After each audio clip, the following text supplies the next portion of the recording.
Good morning, students. We had started the chapter on Bhakti and Sufi traditions, and I had said that yes, materially, it doesn't. This chapter talks about the great rulers and the great empire builders and the great battles. Definitely doesn't talk about these things at all. Some of the very important things that have shaped the history, whether in India or across the world. But we today talk about Bhakti and Sufi traditions that have to do with religion, traditions that have to do with spiritualism. We started yesterday, where we had been discussing about how clear demarcation had happened about, particularly in southern part of the country, about the Shivite followers and the Vaishnavite followers. And of course, there was not they were definitely not on a collision course, definitely not, but then definitely they had their own set of adherents and disciples and followers, and if I may say, fan following. Okay, a mosaic of today we look at of religious beliefs and practices. Mosaic would mean different types of. Perhaps the most striking feature of this phase is the increasing visibility of a wide range of gods and goddesses in sculpture as well as in texts. At one level, this indicates the continued and even extended worship of the major deities, Vishnu, Shiva, and the goddesses, each of whom was visualized in a variety of forms. Of course, Lord Vishnu, the avatars of Lord Vishnu, and then Lord Shiva, then Bajrang Bali, and avatar of Lord Shiva, and the goddesses, like we had the goddess Kali and Ma Durga, and different forms of the manifestation of the goddess. Okay, and if you go to Bengal, and if you go to places like Bihar, and particularly in northeast, and if you have some of you been to Assam, you have a wide tradition of goddess, and whether in Bihar you have some very very important places of worship of the goddesses, and similarly in Bengal and Assam. And definitely the Tibetan Buddhism gave a great amount of sanctity and a great amount of importance to the worship of goddesses in some form or the other. The integration of cults. Historians who have tried to understand these developments suggest that there were at least two processes at work. One was the process of disseminating Brahminical ideas. Guys, disseminating essentially means propagating and circulating. Um, this is exemplified by the composition, compilation, and preservation of Puranic texts in simple Sanskrit verse, explicitly meant to be accessible to women and Shudras who were generally excluded from Vedic learning. You are aware of the fact that women and the people, the Shudras, that is the lower castes, they were not considered to be eligible to Vedic learning. So, the Purans made it, Purans were and then there was another reason as well, students. Vedas cannot be understood easily. Uh, you know, it is believed that even Lord Brahma, even Lord Brahma could not understand the complete tenets of Veda, though he is considered to be the one who gave birth to it. And but then even he felt that though he had composed it, but even he could not understand the depth of certain things that he had composed. Okay, so when people like, and or the gods like Brahma himself cannot claim to have understood the whole depth and the secrets of Vedic learning. Naturally, we are non, humans, and women and Shudras were definitely considered to be, let us be frank about it, inferior to men. Yeah, at the same time, if you remember, in the previous chapter when I was talking about the split in Buddhism and the split in Jainism, I had said very clearly that in the the Jain faith also got divided into Shwetambaras and the Digambaras, and the Digambaras, who happen to be the far more strict and the orthodox and the conservative one, they outright reject that women can ever achieve nirvana. And the Shwetambaras, who are considered to be the more liberal ones, they say that, you know, for a woman to be able to achieve nirvana, first she needs to be born as a man first. So you can see very clearly what I'm talking about. uh, one of the most, that is the next paragraph, one of the most striking examples of this. No, at the same time, there is a second process at work, that of the Brahmins accepting and reworking the beliefs and practices of these and other social categories. In fact, many beliefs and practices were shaped through a continuous dialogue between what sociologists have described as the great Sanskritic Puranic traditions and the little traditions throughout the land. Students, you have to understand, we are human beings. We do not remain constant, right? We keep adapting, we keep changing, we keep, our ideas keep churning. Sometimes we debunk certain ideas, sometimes we embrace certain new ones. Sometimes when the time comes, we again go back to the old traditions and ideas.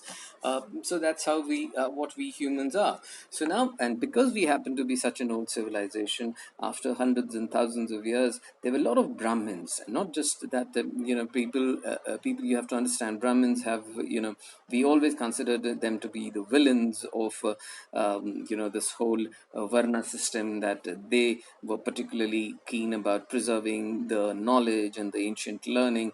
But yes, there could be some truth in that argument, but there were also certain Brahmins, and great many of them, who wanted all this learning to be accessible to each and every individual within the society, because they knew that these texts, these scriptures, contained enormous amount of greatness and value and truth and vanity in them.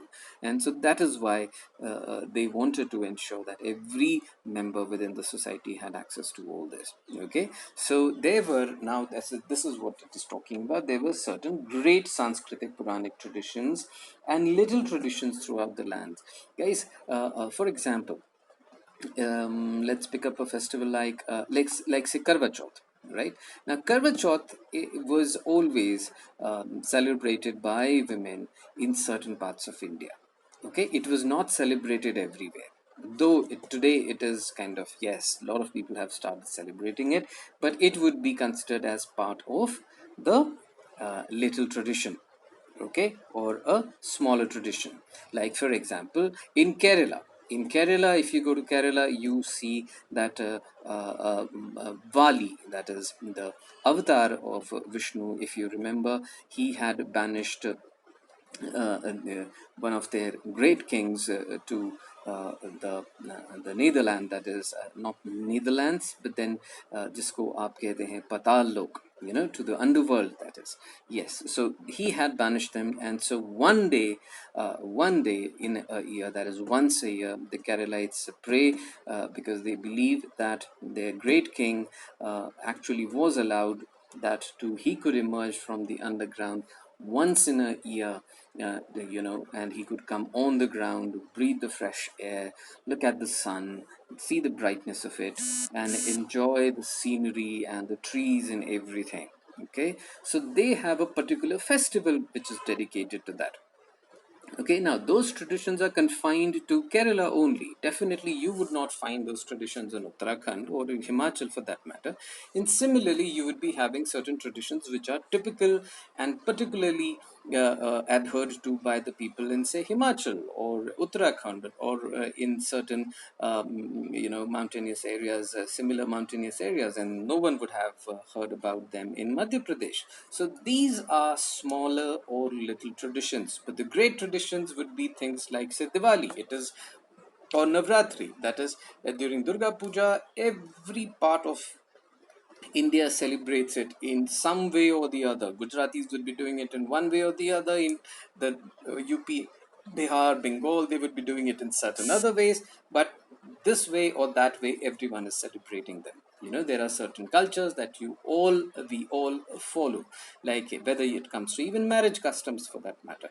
There are certain marriage customs which are universal, that are great traditions of our Sanatan Dharma. For example, uh, any Hindu who gets married has to take, the 7 rounds around Agni. There is no doubt about that. There is no argument about that, because these are great traditions. Sat fere around Agni, around Lord Agni, who blesses you with the purity of it, because Agni is considered to be the purest of the Panch Tattvas, right? But then the nitty gritty part of that marriage ceremony, in certain places, the husband or the dulha has to do something, the dulhan has to do something. In certain other places, she would not be doing certain things, the dulha would not be doing certain things, uh, so these are the things which we are talking about. So that is how you demarcate. There are certain things which are great traditions, and there would be certain things which would be known as little traditions, and that is what here it is. So even when say Shudras, or say the Nishads, who were today we call them Nishads, but that in the early years they were basically the people who used to live in jungles. Do you think they did not have their gods? Just because they did not have access to Vedas, do you think they had no idea about divinity or spirituality? Definitely not so. They had their own festivals. Students, if you go to the states of Chhattisgarh and Jharkhand, you would see the Adivasis there, that is, the people who have been traditionally living in jungles. They have their own unique festivals. They have their own unique festivals, their own dance forms, they have their own style of celebrating those festivals that we do not adhere to at all. So they have their own little traditions, which is unique to them, maybe confined to them as well, but it is unique to them. But yes, there are great traditions which are different, and this is what the great Brahmins and a lot of reformers who also wanted to, to take the great learning of Vedas to the people who had been minding their own business, if I may put it this way. And one of the most striking examples of this process is evident at Puri, Orissa, where the principal deity was identified by 12th century as Jagannath, literally the Lord of the world, a form of Vishnu. uh, Students, I said in my previous video, the very interesting thing, Lord, he is Jagannath, of course, he is also considered to be the avatar of Krishna, but, or if you, and some put it as Krishna being the avatar of Lord Jagannath, because he is the universal God, and everything it is believed, has taken birth from Lord Jagannath, the Jagannath, Narayan, the great Narayana.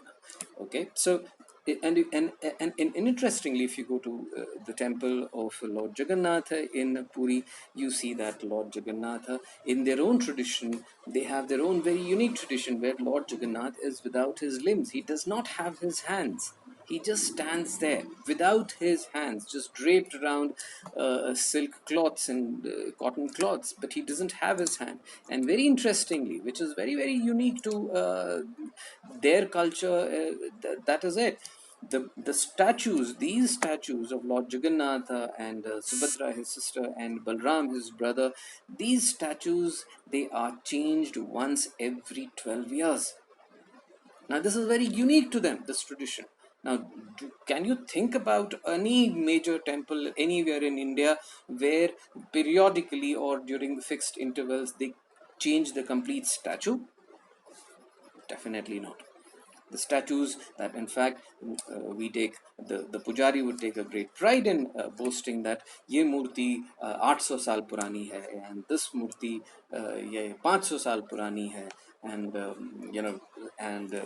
and etc., etc. But the temple of Lord Jagannath, it is considered to be centuries and centuries old, but the statue that is of the temple, main statue, that they keep changing it every 12 years, and they have been doing it for centuries now.